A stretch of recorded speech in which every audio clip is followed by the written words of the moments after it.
കഴിഞ്ഞ ദിവസം BJPയുടെ സമുന്നതനായ നേതാവ് പ്രതീഷ് വിശ്വനാഥൻ അദ്ദേഹത്തിൻ്റെ പ്രൊഫൈലിൽ തന്നെ സൂചിപ്പിക്കുന്നത് കഴിഞ്ഞ 20 വർഷത്തോളമായി അദ്ദേഹം രാഷ്ട്രീയ സാമൂഹിക സമകാലിക പ്രവർത്തനങ്ങളിൽ നിറഞ്ഞു നിൽക്കുന്ന ഒരാൾ എന്ന് തന്നെയാണ്. അങ്ങനെ ഉദ്ദേശിക്കുമ്പോൾ നമുക്ക് തന്നെ മനസ്സിലാക്കാനായിട്ട് അതിനകത്ത് നിന്ന് സാധിക്കും, വളരെയധികം ലിബറലായിട്ട് ചിന്തിക്കുന്ന ഒരു വ്യക്തിയായിരിക്കും പ്രതീഷ് വിശ്വനാഥ് എന്ന്. എന്നാൽ തെറ്റി.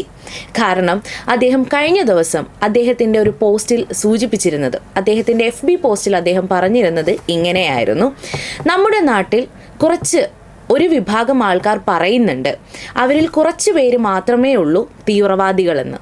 അങ്ങനെയെങ്കിൽ അതിൽ ആരാണ് തീവ്രവാദികൾ, ആരാണ് തീവ്രവാദികൾ അല്ലാത്തത്, ഞങ്ങൾക്കൊന്ന് എളുപ്പത്തിൽ പറഞ്ഞു തരുമോ എന്നുള്ളൊരു ചോദ്യമായിരുന്നു അദ്ദേഹം ചോദിച്ചിരുന്നത്. ഈ ഒരു പ്രത്യേക വിഭാഗം എന്ന് തന്നെ പറയുമ്പോൾ അതിൽ നിന്ന് നമുക്ക് മനസ്സിലാക്കാൻ പറ്റും ഏത് വിഭാഗക്കാരാണ് ഇതിൽ ഇരയായിട്ടുള്ളത്. ഇദ്ദേഹം പോസ്റ്റിൽ പറഞ്ഞ ഒരു വിഭാഗക്കാർ ഇതിൽ ആരാണ് എന്നുള്ള കാര്യം നമുക്കതിൽ നിന്ന് മനസ്സിലാക്കാനായിട്ട് സാധിക്കും. അപ്പം പ്രതീഷ് വിശ്വനാഥ് എന്ന് പറയുന്ന ഒരു വ്യക്തിയോട് നമുക്ക് പറയാനുള്ളത്, നമ്മളുടെ കൂട്ടത്തിലുള്ള ഒരു തീവ്രവാദികളെ നമ്മൾ തിരിച്ചറിയുന്നത്, ഞങ്ങളുടെ കൂട്ടത്തിലുള്ള തീവ്രവാദികൾ ഞങ്ങളുടെ രാഷ്ട്രപിതാവിനെ കൊന്നുകളഞ്ഞവരായിരിക്കും. ഞങ്ങളുടെ കൂട്ടത്തിലുള്ള തീവ്രവാദികൾ നമ്മുടെ നാട്ടിൽ വെറുപ്പും വിദ്വേഷവും മാത്രം പ്രചരിപ്പിച്ച് ജീവിക്കുന്നവരായിരിക്കും.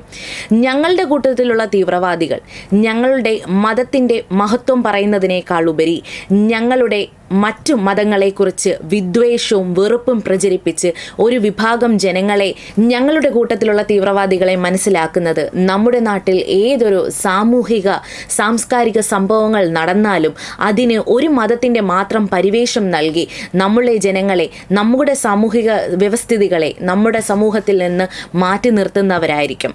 നമ്മളുടെ കൂട്ടത്തിലുള്ള തീവ്രവാദികളെ ഞങ്ങൾ തിരിച്ചറിയുന്നത് ഇനിയിപ്പോൾ ബ്രിട്ടീഷുകാരുടെ കാലഘട്ടം മുതൽ ആരായിരുന്നോ നമ്മളുടെ രാജ്യം ഭരിച്ചുകൊണ്ടിരുന്നത്, ആ സായിപ്പന്മാർക്ക് മാത്രം അടിമപ്പെട്ട് കീഴ്പ്പെട്ട് അവർക്ക് അടിമപ്പണി ചെയ്ത് അധികാരത്തോട് മാത്രം മോഹം തോന്നി ഇപ്പോഴും ജീവിക്കുന്നവരായിരിക്കും.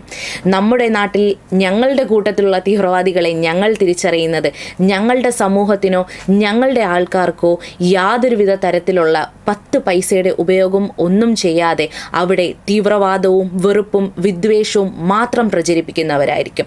അതുകൊണ്ട് ഇത്തരം ആൾക്കാരോട് വിദ്വേഷം നമുക്ക് തോന്നിയിട്ട് കാര്യമില്ല. കാര്യം ഇവരുടെ മനസ്സിൽ ഇവർക്ക് വിദ്വേഷം തോന്നുന്നത് അവരുടെ മനസ്സിലെ അസ്വസ്ഥതയായിട്ടാണ് അവർ പ്രകടിപ്പിക്കുന്നത്. അതുകൊണ്ട് ആ ഒരു അസ്വസ്ഥതയെ നമുക്ക് സഹതാപത്തോടെ മാത്രം നമുക്ക് തള്ളിക്കളയാം എന്ന് മാത്രമാണ് പറയാനുള്ളത്.